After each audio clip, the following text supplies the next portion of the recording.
Prezadíssimos irmãos em Cristo, a paz do Senhor Jesus Cristo.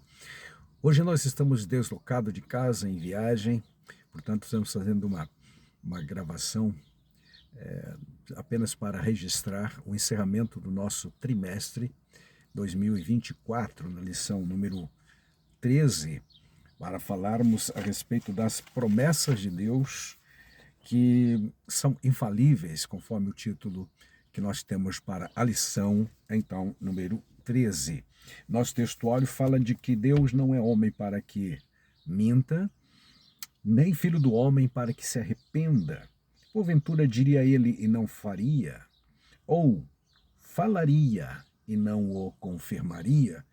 Este registro conhecido e popular para quem estuda a Bíblia Sagrada e fala da fidelidade de Deus, da sua imutabilidade, ele é frequentemente usado para provar a imutabilidade do Senhor nosso Deus. Palavras proferidas pelo enigmático profeta Balaão, que fora contratado para amaldiçoar o povo de Israel através da interferência do Balaque. Balaque então contratou Balaão para vir lá do local onde morava, que era longe. Esse profeta, entre aspas, alguns o chamam de falso profeta, e realmente a narrativa completa da vida dele demonstra que realmente não era um verdadeiro profeta de Deus, ou pelo menos não honrou a chamada, o dom que Deus lhe deu de profeta, porque fez coisas que realmente não condiziam e não condizem com o caráter de um verdadeiro profeta de Deus. Mas aqui ele está proferindo algumas verdades totalmente inspirado por Deus, porque você sabe que Deus, quando deseja falar com alguém, ele usa quem ele quiser, quando quiser, da forma que bem entender. Deus, é soberano e não precisa submeter-se às nossas circunstâncias ou nossos padrões. Ele é soberano, repito, e faz como lhe apraz. Portanto, está realmente usando o profeta Balaão, este esquisitão, para falar uma verdade profunda. Deus não é homem para que minta, nem filho do homem para que se arrependa. Porventura falaria e não confirmaria.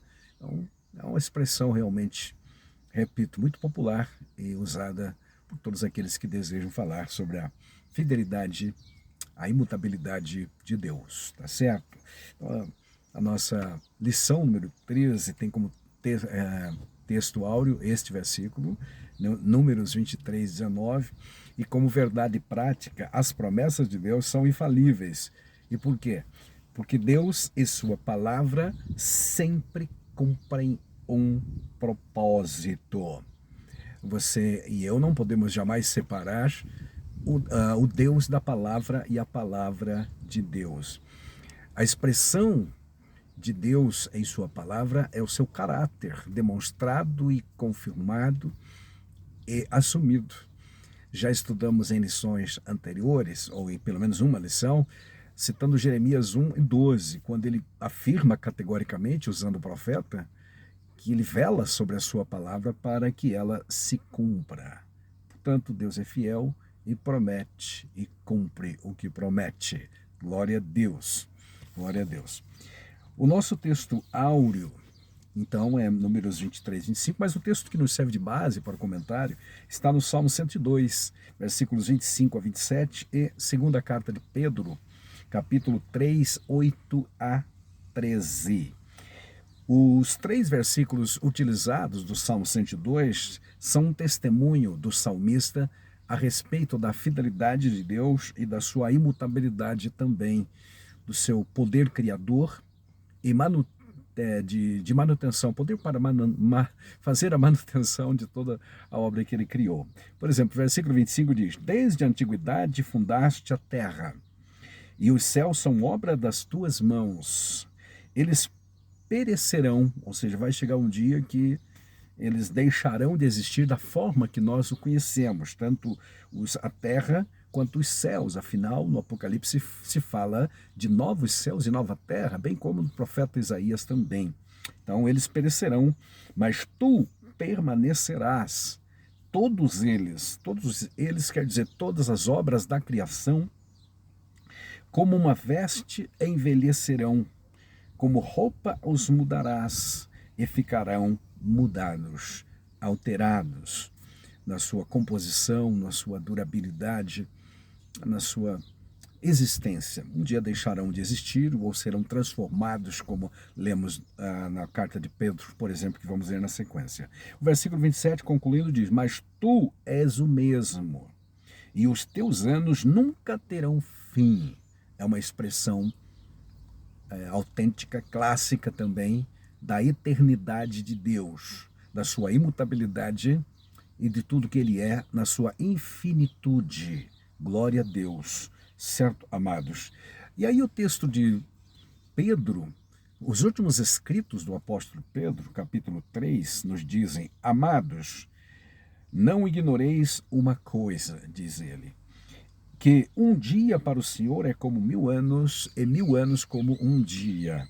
Essa expressão, tomada no seu sentido genérico, expressa exatamente a eternidade. Deus não vive no nosso tempo e no nosso agora. Ele não está sujeito ao que conhecemos como espaço-tempo. Ele está além, ele é além, ele extrapola tudo isto que nós conhecemos. As medidas lineares, se é que podemos chamar assim, de tempo e de espaço. Deus está além de tudo isso. Para ele, tanto faz um milênio ter passado como um dia, uma hora, um minuto. Ele vive no eterno agora. Aleluia.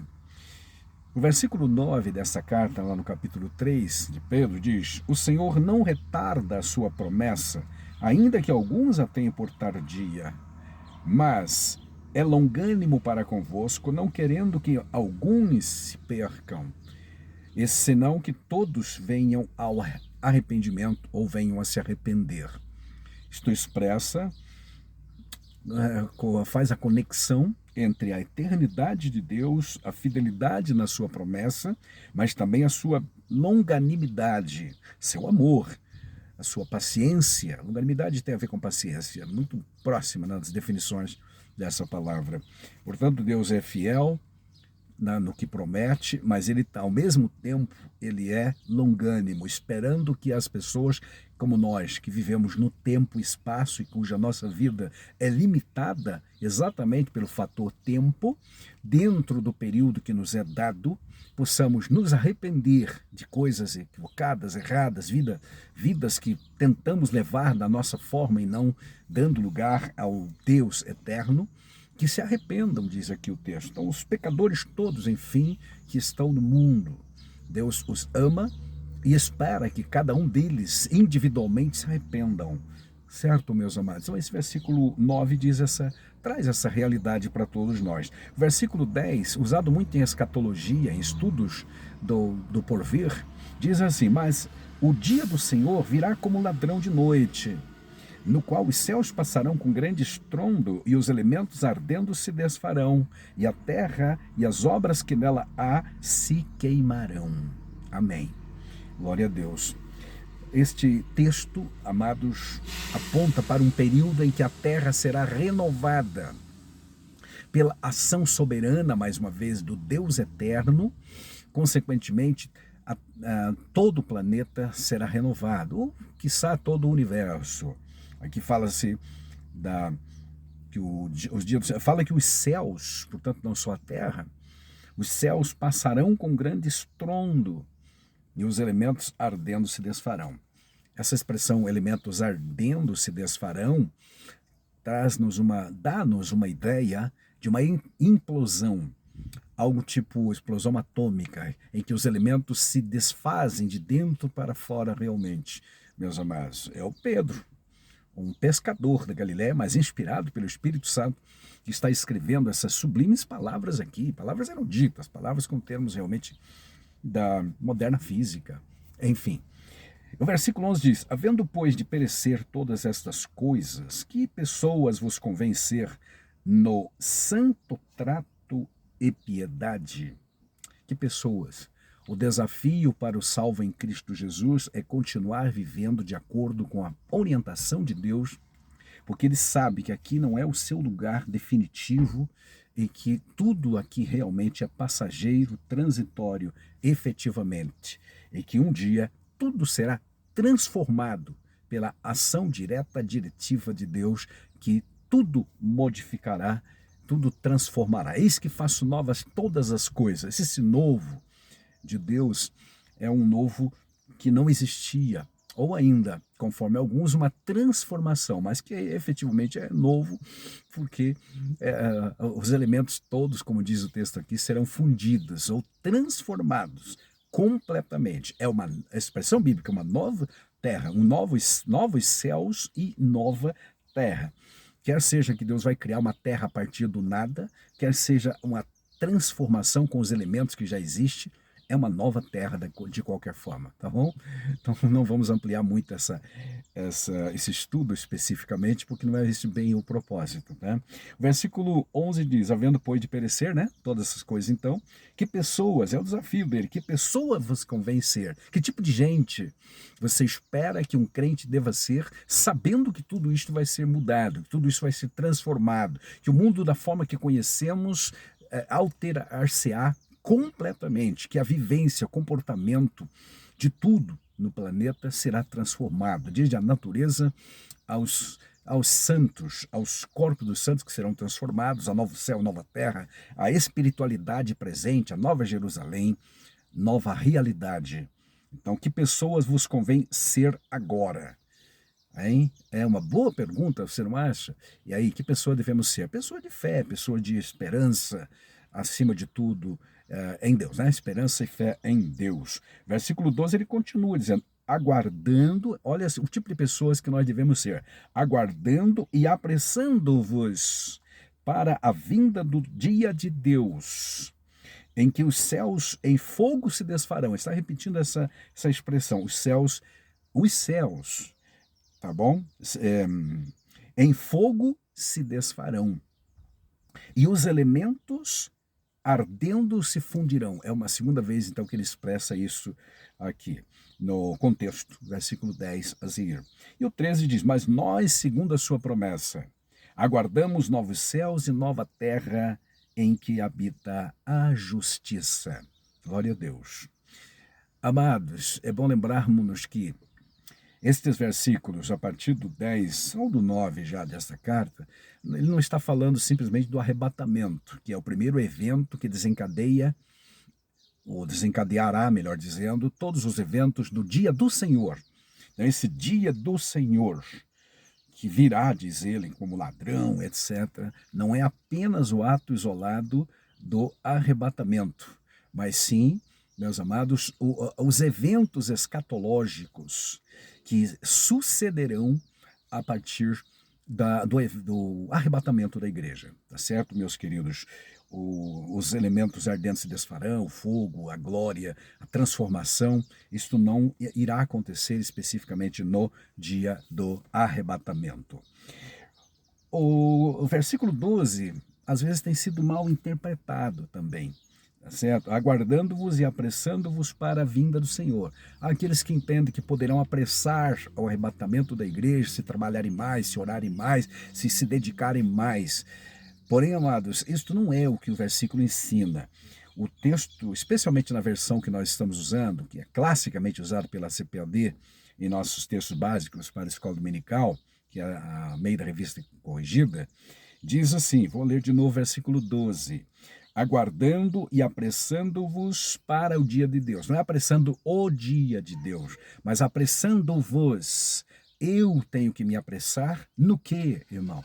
No preparo, na forma com que eu devo estar atento para me preparar melhor e mais rapidamente possível para o dia de Deus, tá certo? Repetindo, aguardando e apressando-vos, tá? Para a vinda do dia de Deus. Este apressando-vos, vou repetir, não tem a ver com apressar a vinda do Senhor, porque isso é Deus, é a soberania de Deus. É uma das promessas incondicionais que nós encontramos na palavra de Deus, e Deus fará que isto aconteça no tempo dele, na forma que ele deseja e quer, e vai acontecer. Então, esse apressando-vos, tá bom? Tem a ver com o nosso preparo, e não com o preparo ou o apressar da volta de Deus. Eu sei que tem muitos crentes queridos, sinceros, que pensam desta forma, mas sinto muito, não é isso que Pedro está dizendo não, tá bom? Pense melhor, leia melhor o texto, tá bom? Não esqueça do nosso título então, as promessas de Deus são infalíveis. Em que essa infalibilidade se baseia?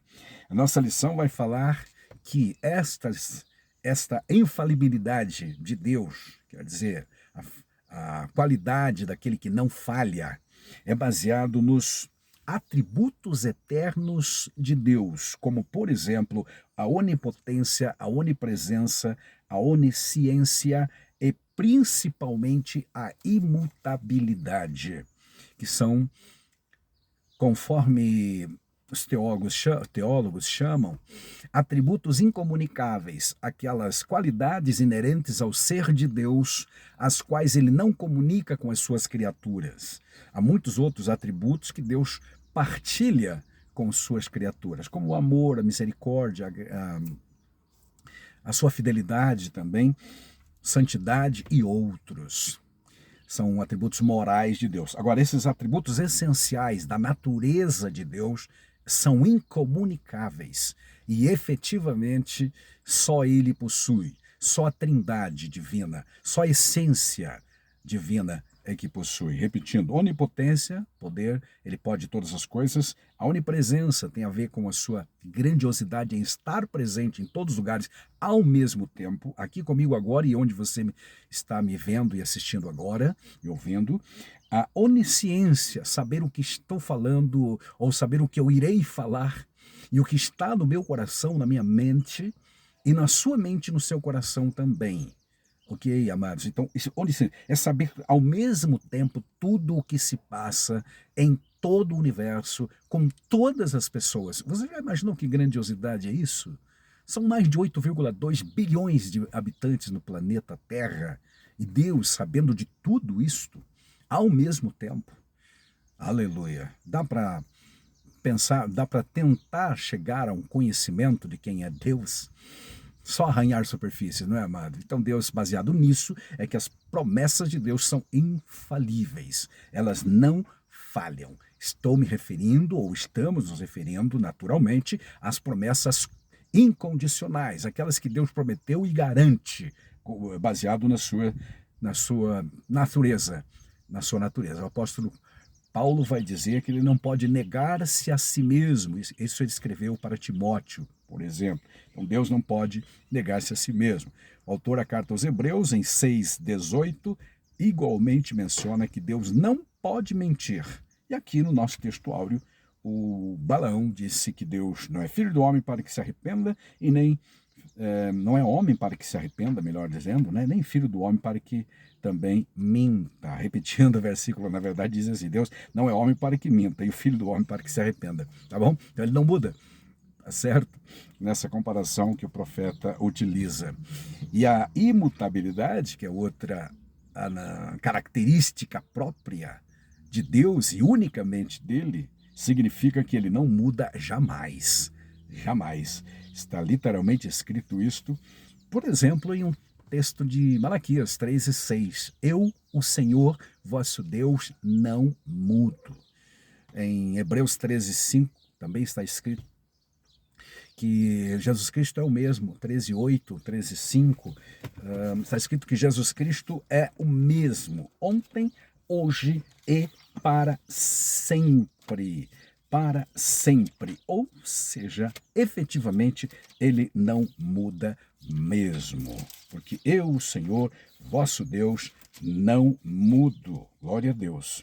É o capítulo 13, versículo 8 mesmo de Hebreus.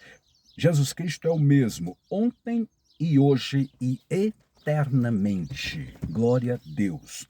Então, amados, essa é a nossa lição para concluirmos este glorioso trimestre, onde falamos de muitas promessas, definimos as promessas, falamos das promessas para Israel, para a igreja, a relação que existe entre promessa e obediência, tanto as condicionais quanto as incondicionais. De alguma maneira, exige-se que o destinatário das promessas sejam obedientes para poder desfrutar naturalmente das promessas de Deus. Falamos também sobre a promessa de salvação, de cura divina, de um coração novo, uma nova natureza dada por Deus em Cristo. A promessa de paz, quando Jesus promete, não vos dou a paz como o mundo dá, eu deixo-vos a minha paz, que é diferente, de qualidade, de natureza espiritual. Promessa de pais, ou para pais e filhos, pais obedientes, filhos também. A promessa da proteção divina. Nós, tão carentes que somos, limitados e frágeis, precisamos tanto disso, não é? Passamos por essa lição, por exemplo, a número 10. Falamos também da promessa de provisão em sentido geral, especialmente no âmbito espiritual, mas também material. Falamos da promessa de vida abundante na aula 12, a semana passada, e agora, encerrando o ano, as promessas de Deus são infalíveis, para concluir, fechar realmente com essa chave de ouro. E por que são infalíveis? Elas não falham. E por que não falham? Porque Deus não falha. Deus é imutável, como já acabamos de ver. Então a lição está esboçada em 3 tópicos principais. O primeiro é uma recapitulação, ou uma afirmação de tudo que falamos aqui. Deus é infalível. Aí fala-se no ponto 1, a infalibilidade de Deus, citando o Salmo 102, que já lemos. Ainda uma promessa infalível, em 2 Pedro 3, infalível, ou seja, vai se cumprir. Os céus se desfarão, a terra será transformada, diz o texto de 2 Pedro 3,13. Mas nós, segundo a sua promessa, aguardamos novos céus e nova terra, onde habita a justiça. Justiça que hoje capenga por aí, porque os homens são falhos e a aplicação da justiça depende de homens falhos como todos nós. Portanto, a justiça aqui ela é muitas vezes parcial e até mesmo injusta, né? Para ser meio redundante ou até o trocadilho. Uma promessa infalível, então, baseada em 2 Pedro, e Deus realmente não falha, não falha. Ele é paciente, diz o texto, também não quer que ninguém se perca, mas que todos cheguem ao arrependimento e venham ao conhecimento da verdade. Verdade essa que liberta, diz a Bíblia. Palavra infalível de Deus, porque a palavra, como já dissemos no início, você não pode separar Deus da sua palavra, nem a palavra do Deus eterno. A palavra dele é o seu caráter expressado em forma verbal ou forma escrita, como a temos na Bíblia Sagrada. Um texto como, por exemplo, de 1 Reis 8:56 é uma garantia de que não falhou a promessa de Deus dada a Israel através do libertador Moisés. É o que lembra o autor sagrado em 1 Reis 8. É Salomão que está no dia da inauguração do templo em Jerusalém, recordando a história de Israel e dizendo: gente, vocês são testemunha que tudo que Deus falou através de Moisés se cumpriu e nenhuma de suas palavras caiu por terra. Há outros textos mais, como 1 aos Samuel, capítulo 15, que igualmente fala que as palavras de Deus não caíram por terra. Jeremias 23:14. Mateus 24:35, onde Jesus diz: passarão os céus e a terra, mas as minhas palavras não hão de passar. Glória a Deus. Esse texto, então, que nós mencionamos, 1 Reis, confirma a infalibilidade de Deus. Além do Jeremias 1:12, onde Deus faz um teste com Jeremias, perguntando para ele: o que tu está vendo? Ele diz: eu vejo uma amendoeira. Ele diz: muito bem, viste bem, porque eu velo, eu cuido, eu zelo pelas minhas palavras para que elas se cumpram. Glória a Deus. Isso quer dizer que Deus, quando profere uma mensagem, seja uma profecia genérica da Bíblia, ou seja, uma profecia específica sobre a vida de alguém, ele está cuidando para que esta profecia se cumpra verdadeiramente 100%. Aleluia. Louvado seja Deus. Então esse é o ponto 1, aliás, o tópico 1 da lição, tá? No tópico 2, Deus não mente nem se arrepende.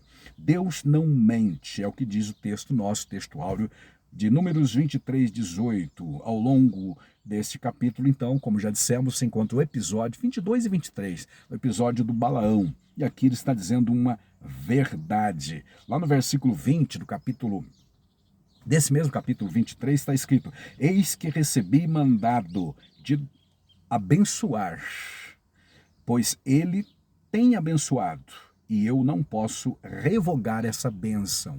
Eu não posso Revogar quer dizer, não posso cancelar aquilo que Deus abençoou. Ele abençoou, está abençoado, certo? Por outro lado também, se ele amaldiçoar, não vai ter mais jeito, né? Não vai ter mais jeito. Graças a Deus que em relação às almas, às vidas, Jesus disse, eu não vim para para levar os homens para o inferno, nem colocá-los a perder, mas para salvar e dar a vida para salvá-los, tá certo? Então Deus não mente nem se arrepende. E aí surge sempre a polêmica questão, a milenar questão, porque ao mesmo tempo que a Bíblia é sagrada enfatiza que Deus não mente, que Deus não se arrepende, lá em Gênesis capítulo 6, versículos 3 e 14, meus amados, nós encontramos uma expressão clara de que Deus se arrependeu de ter feito o homem sobre a terra. E então surgem aquelas polêmicas, especialmente aqueles que já não acreditam muito, que estão já meio degringolando para o outro lado, né? Que ficam questionando, mas como é que a Bíblia está escrito dessa forma num lugar e na outra? A falta de entendimento completo, correto, de algumas questões bíblicas pode levar as pessoas a ignorar ou ser iludidas, achando que realmente Deus é como nós, que nos arrependemos de coisas erradas que fazemos. Quantas vezes você e eu já não nos arrependemos porque erramos, fizemos coisas que não devíamos ter feito? Não é nesse sentido humano que a Bíblia diz que Deus se arrepende. O texto, na verdade, quer dizer, para ser bem sucinto, que Deus sentiu tristeza. Ele fez o homem, esperando dele a adoração, uma vida correta, de acordo com os padrões estabelecidos por Deus, mas ele, o homem, a criatura feita à sua imagem e semelhança, que foi criado inclusive com livre-arbítrio, tomou a decisão de obedecer ao diabo, a Satanás, e não a Deus. Com isso entristeceu o coração de Deus.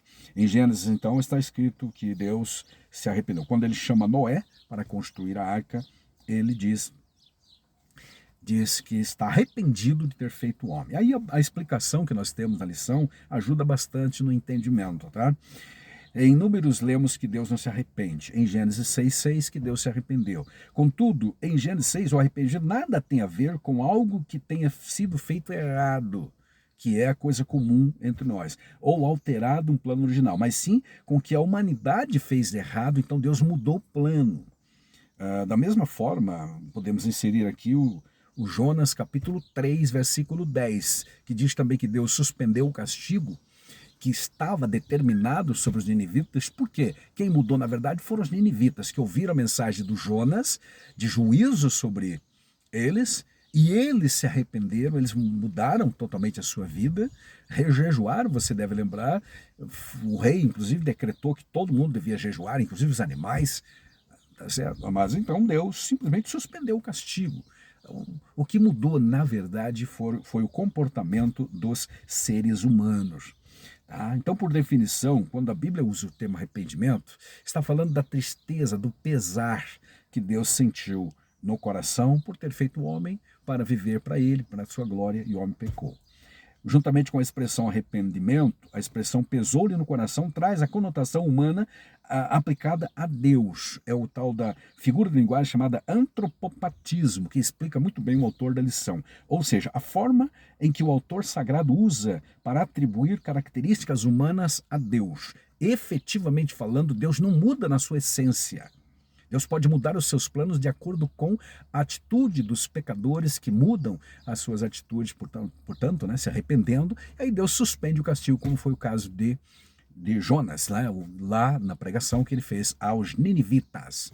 Tá bom, amados? Sucintamente é isso. Então, quando você ler na Bíblia que Deus se arrependeu, não quer dizer que Deus fez coisa errada e agora está arrependido disso. Meu Deus, como nós fazemos. Não, Deus em sua essência não se arrepende, ele é perfeito, perfeito. Feito por agora? Então tá bom. No tópico 3, as infalíveis promessas de Deus. Aqui a gente conclui falando do plano glorioso. A queda do homem naturalmente não pegou Deus de surpresa. Se ele tem, como nós vimos no início, o atributo da onisciência, ele sabe tudo, o amanhã, e o hoje, e o passado, e tudo mais. Então ele sabia que o homem iria pecar. Mas mesmo assim, Deus fez um plano, delineou um plano de salvação. Lá no Apocalipse 13:8, por exemplo, você lê o seguinte: adoraram-no todos os que habitam sobre a terra, esses cujos nomes não estão escritos no livro da vida do Cordeiro. Esses cujos nomes não estão escritos do Cordeiro. Está falando da adoração da besta, né? Esses que não tem o nome escrito no livro do Cordeiro são aqueles que adoraram a besta, portanto são perdidos. Perdidos. O texto continua dizendo: Cordeiro que foi morto desde a fundação do mundo. Por que o Cordeiro foi morto desde a fundação do mundo? Que sentido é esse? No plano de Deus, o Cordeiro já está. Lembre-se que um dia para Deus é como 1000 anos como um dia. Então, o que aconteceu no Calvário e antes mesmo no nascimento de Jesus, meus amados, que acabamos de comemorar, passando pelo Natal, foi a manifestação histórica no tempo e no espaço do plano de redenção. Mas na mente de Deus, este plano já estava elaborado e até mesmo concretizado. Amém. Glória a Deus. Antes da fundação do mundo, repetindo, Cordeiro que foi morto desde a fundação do mundo, desde que o mundo foi fundado. Deus sabia que o homem ia pecar e elaborou um plano. Um plano glorioso que, segundo o conselho da sua vontade, Efésios 1 e 11 e 12, já havia sido planejado por Deus. E então veio o Salvador, conforme registra João 1 a 14, pelo menos. Né? Assim, o mistério da salvação foi revelado como promessa, foi manifestado. Em Gênesis 3,15, a primeira promessa de salvação, e João 3,16, falando do amor de Deus manifestado em Cristo. A eternidade, tá? que a Deus pertence por natureza, juntamente com o seu plano de salvação, Deus promete a vida eterna a tantos quantos o receberam. E isso nós estudamos em lição bem recente, certo, meus amados? A vida eterna. A lição conclui, meus queridos, falando sobre a esperança do crente, que foi forjada na promessa infalível de Deus.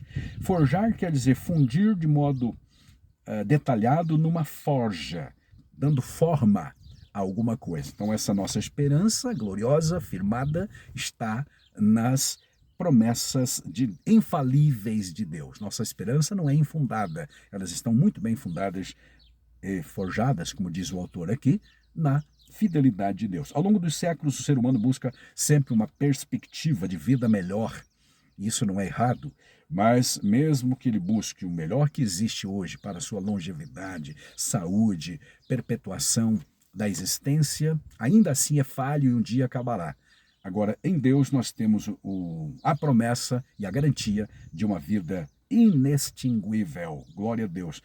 Se o homem não tivesse pecado, por exemplo, nós não envelheceríamos, não morreríamos, meus amados, porque Deus não criou a morte, muito menos o envelhecimento ou a doença. Isso tudo veio existir por causa do pecado. Porque o salário do pecado é a morte, diz o autor da carta aos Romanos 6 e o 23. Paulo disse isso. Tá bom, meus amados? Então, concluímos o trimestre todo enfatizando as promessas de Deus. E todas elas têm em Cristo o sim. Aleluia. E para a glória de Deus, o amém. Tá bom? Aqui temos a oportunidade de renovar essa nossa esperança no Senhor. Esperança essa baseada no Deus que não pode mentir, no Deus que é eterno, que é imutável e nos dá garantia e segurança de tudo isto, portanto. Ele é fiel. Confiemos em Deus e na força do seu poder, como está escrito também lá na carta aos Hebreus, no capítulo 10, e o versículo 23, onde temos a garantia efetiva, meus amados, de que Deus realmente não falha, não muda e que é fiel, fiel, fiel. Tenhamos firme a confissão da nossa esperança, porque fiel é o que prometeu. Glória a Deus por isto.